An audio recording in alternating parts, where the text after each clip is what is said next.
Tahun 2023 jadi momen epik buat warga Haranggaol dan sekitarnya. Proyek reservasi jalan yang menghubungkan Haranggaol ke Simpang Salbe akhirnya kelar juga. Ini proyek gede dari Kementerian PUPR. Dan sukses berkat Pemkab Simalungun yang gigih banget bolak-balik koordinasi ke pusat. Nilai proyek ini juga nggak main-main guys, 55,9 miliar. Gila kan? Jalan sepanjang 12 km ini benar-benar bikin hidup lebih mudah. Pertama, akses ke Danau Toba yang udah terkenal banget jadi makin gampang. Wisatawan nggak perlu lagi pusing ngadepin jalan rusak. Sekarang jalanan mulus banget, bikin perjalanan ke sana lebih cepat dan nyaman.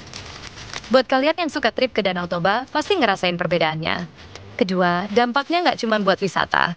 Proyek ini bikin ekonomi daerah makin ngegas. Jalanan yang lebih lancar otomatis bikin bisnis lokal kayak penginapan, warung makan, dan tempat oleh-oleh kebanjiran pelanggan. Wisatawan bakal lebih gampang mampir, dan ekonomi warga pasti terangkat. Nggak cuma itu. Infrastruktur yang makin oke bikin banyak investor dan pengusaha makin tertarik buat investasi di sini. Mereka ngelihat potensi besar, karena daerah ini bakal berkembang pesat.